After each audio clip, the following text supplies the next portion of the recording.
Hello class, it's Mrs. Gregory again. This is now the video for the practice set 34. I'm going to go through problems A through J, and they are on page 226. Please do not watch this video if you have not attempted these problems first. But I'm going to go ahead and open the book, and we're going to open to page 226 to see where the practice set is. Let me put this and line it up with my camera. All right, I'm going to go through these. All right, the first problems, A and B, go together, and A actually has three smaller problems in it. So what I'm going to do is I'm going to go ahead and show you the answers, but the question says, which pair of ratios forms a proportion? And what I'm going to tell you what you need to do with each set is to reduce each set. If they reduce to the same number, we have a proportion, which means that these fractions are equivalent fractions, all right? But if they are not, then they do not. If they do not reduce to the same number, then they do not. So let me go ahead and put A. Here's problems A, B, and C, all right? And I'm going to go ahead and move this over so you can see it. So I write down the original problems, 3/6, 6/9, and I reduced both of them. 3/6 reduces to 1/2, 6/9 reduces to 2/3. Remember, what I do is find a common factor and divide both of these numbers. In this case, 3 was a common factor. 6 divided by 3, 9 divided by 3 ends up being 2/3. And since 1/2 is not equal to 2/3, guess what? It is not. These do not form proportion. They are not proportional. They're not proportions. All right, let's go to B. 3/6 compared with 6/12, reduce both reduce to 1/2. So yes, they are proportions. Hopefully this is not too difficult. Hopefully you're getting these. All right, C.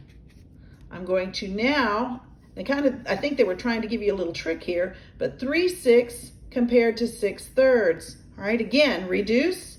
I end up with 1/2 compared to 2/1. Guess what? These are not proportional. 1/2 is not equal to 2. All right, so don't let that, just because the numbers are saying the same, that does not mean that they are equal. Now C is a question. It says, how do you know? And let me go ahead and read B. How do you know your choice is correct? You know, and hopefully you wrote this out, you know your choice is correct if the reduced fractions are equal. If your reduced fractions are equal, then you know they're proportions.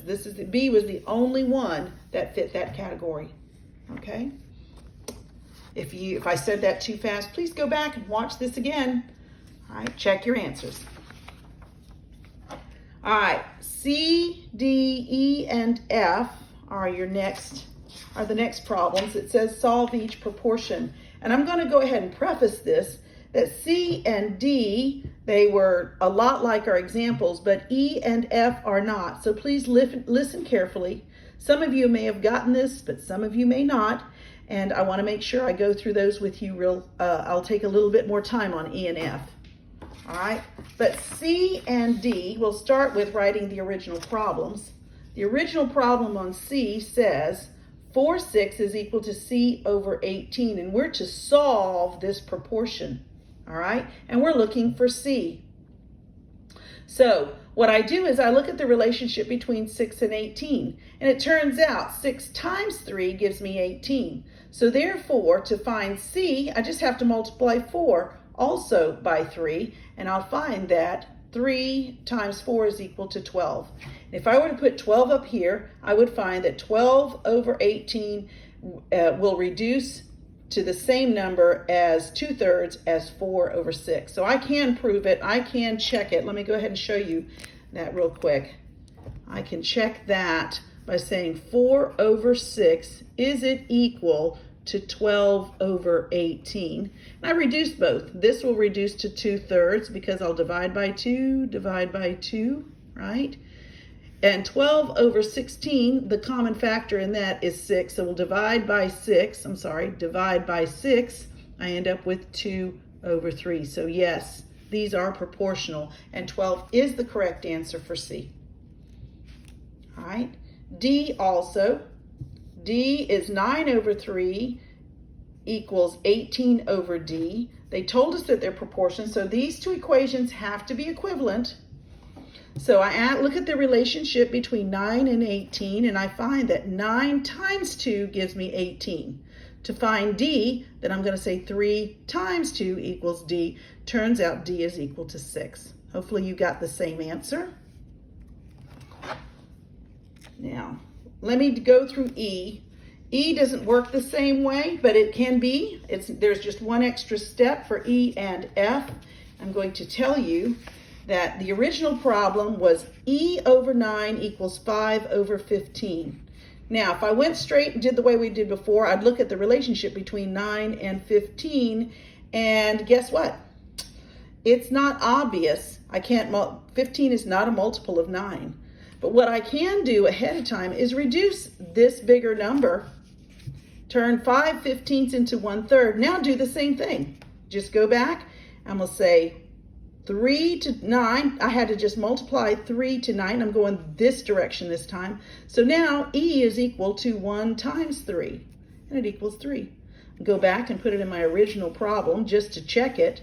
I end up with 3 over 9. Does it equal 5 over 15? They both reduce to 1/3. So yes, this is a correct answer. Take a minute. You might need to look at that.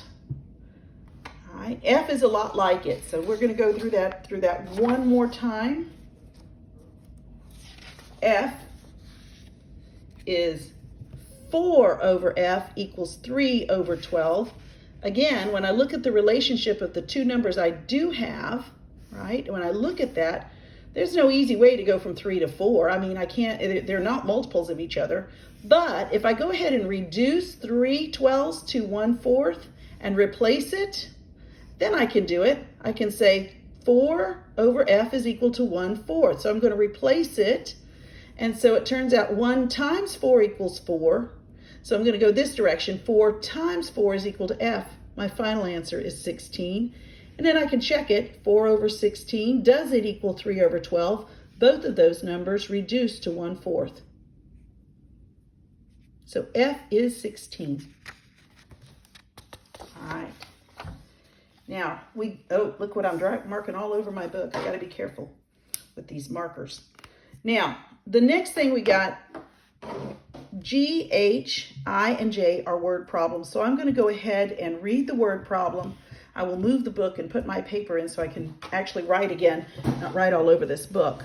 So here is the problem. If you do not have this, do it before I show you the answer. It's not difficult, but I need everybody to try this.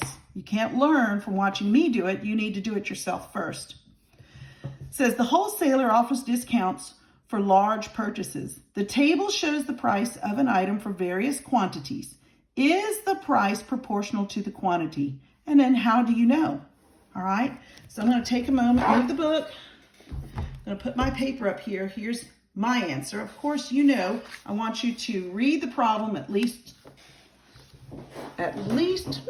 twice at least, and then more if you need to understand it. You know, I sometimes read it 3 or 4 times to get the final answer. So I try to, I copy the table. And then the final question is the price proportional to the quantity? Notice price proportional to quantity. That's my fraction. Price proportional to quantity. Price over quantity. And so what I did was I took my price and put it over my quantity. And I did it all 3 times, all right? The question is, do these 3 fractions, are they equal? So I reduce each fraction. 30 divided by 10 is 3 over 1. Turns out $30 for one item. 200 divided by 100, or when I reduce that, becomes $2 for one item. And then when I reduce $1,000 for one, this is $1 for one item. These are not proportional. No, no, no. So the price is not proportional to the quantity in this case. All right. This is the answer. Here is my proof. You can't just tell me no. You have to show me. All right. Let's go on to H. H is another word problem. Let me put it up here. It says The retailer sells an item for $5. And Brenda needs several of the items. Is the total price proportional to the quantity purchased? And how do you know? Okay. I'm going to go ahead and switch this around again. And I wrote this out as every item is $5. And the question is the price proportional to the quantity? Okay. I have it here. I made myself a little chart, but it says price proportional to quantity and price over quantity. Okay. So the price, I put dollar signs, and the quantity. When I buy one, it costs me $5. I buy two, 2 times 5 is $10. And I just skipped a little bit just to show you that this works. 5 times $5 for each one is $25. And if I decided to buy 10 of them because she needed several, okay, 10 times 5 is $50. All right, so I made my fractions, 5 over 1, 10 over 2, 25 over 5, and 50 over 10. When I reduced them, they all reduced to 5 over 1. Every one of them did.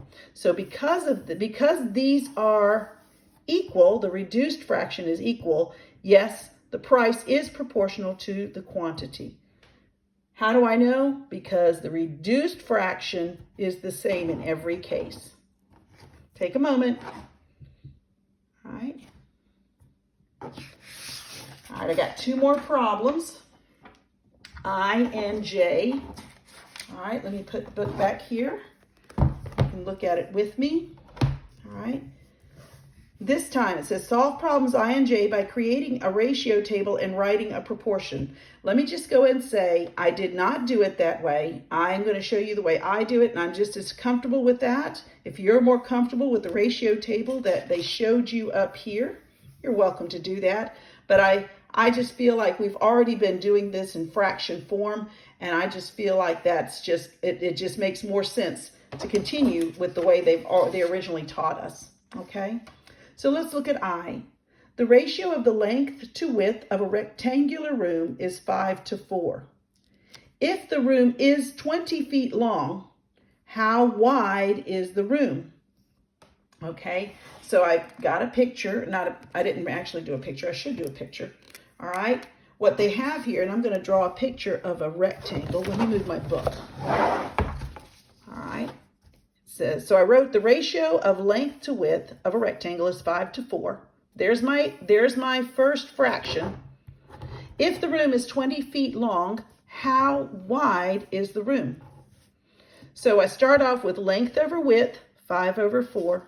All right, so if I had a fraction, if I had my length is a little bit longer than my width, all right, and they're telling me proportionally it's 5 to 4, right? But in actuality, my real room is 20 feet, but that tells me I don't know really how wide this room is. Let me put a W there. So that's what I'm looking for, but I do know the ratio is 5 to 4. And so this is going to meet the same ratio. This fraction has to be equivalent to this fraction. So I put 5 to 4 and 20 feet long for my length, all right? How wide is the room? And so I have set up my proportions. 5 to 4 equals 20 over W. And the width, the W, is my mystery number. I'm going to look at the 2 numbers I already have, my numerators, and it turns out that the relationship I have between 20 and 5 is I could multiply 5 times 4 to get 20. So therefore, to find the width, I'm going to use the same number, 4 times 4. So the width is actually equal to 4 times 4, which ends up being 16 feet. So we know this will be 16 feet. All right. All right. On J, let me go ahead and read that to you real quick. It says, the teacher-student ratio in the primary grades is 1 to 20, which means, if you're not sure what this means for that there's 20 students for every 1 teacher, all right? If there are 100 students in the primary grades, how many teachers are there? Okay, again, the teacher-student ratio in the primary grades is 1 to 20. If there are 100 students in the primary grades, how many teachers are there? All right, so let's go ahead and show you my solution. All right, the ratio of teachers to students is 1 to 20. So I restated the problem. Then I said, so that's 1 to 20. And then it's asking if I have 100 students, there are 100 students. I should have wrote this before. All right. How many teachers do we need? How many teachers do we need? So we're going to set it up 1 over 20, teachers over students. Then teacher is the mystery number because that's what we're looking for, over 100 students. And I look at the relationship between the denominators in this case, the number of students. I just need to multiply by 5. 20 times 5 gives me 100. So therefore, all I need to do is multiply 1 times 5 to find the number of teachers. T is equal to 1 times 5. I need 5 teachers. Okay. I hope that made sense. If you're struggling with this, go back through the example problem, re-listen to the original notes that I gave you, and I will talk to you again another time.